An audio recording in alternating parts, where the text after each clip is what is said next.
वेगानं नव्हती, हवेपेक्षाही त्यांचा वेग होता. अन्यायाविरुद्ध लढण्याचा त्यांचा इरादा नेक होता.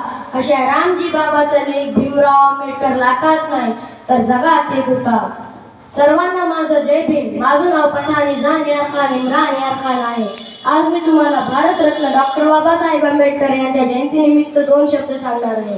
सर्वांना डॉक्टर बाबासाहेब आंबेडकर यांच्या 135व्या जयंतीनिमित्त हार्दिक शुभेच्छा. डॉक्टर बाबासाहेब आंबेडकर यांचा जन्म 14 एप्रिल 1891 रोजी मध्य प्रदेशातील महू या गावी झाला. त्यांच्या वडिलांचे नाव रामजी सपकाळ, त्यांच्या आईचे नाव भीमाबाई व त्यांच्या पत्नीचे नाव रमाबाई आंबेडकर असे होते. त्यांनी 2 वर्ष 11 महिने 18 दिवस अहोरात्र प्रयत्न करून भारताचे संविधान तयार केले. म्हणूनच तर त्यांना भारतीय राज्यघटनेचे शिल्पकार असे म्हणतात. त्यांनी शिका, संघटित व्हा, संघर्ष करा असा जगाला मूलमंत्र दिला होता. तसेच त्यांनी मनुस्मृती दहन, काळाराम मंदिर प्रवेश, 14 तळे सत्याग्रह, पुणे करार अशी अनेक सामाजिक कार्य केली. दुर्दैवाने 6 डिसेंबर 1956 रोजी या महामानवाचे महापरिनिर्वाण झाले.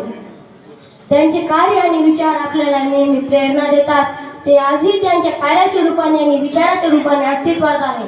जाता जाताना मी तुम्हाला 2 शब्द सांगतो. हर फूल को शामिल करके बागबान बना है, हर फूल को शामिल करके बागबान बना है. बाबा साहेबों की किताबों से ये हिंदुस्तान बना है, बाबा साहेबों की किताबों से ये हिंदुस्तान बना है. आज ही के दिन का है बड़ा महत्व, बनकर सूरज चमका एक इंसान, कर गए सबके भले का ऐसा काम, बना गए हमारे देश का संविधान, हमारे देश का संविधान. अशा महामानवास माझे कोटी कोटी प्रणाम. मला इथं बोलण्याची संधी दिली व आपण ऐकून घेतले त्याबद्दल मनपूर्वक आभार.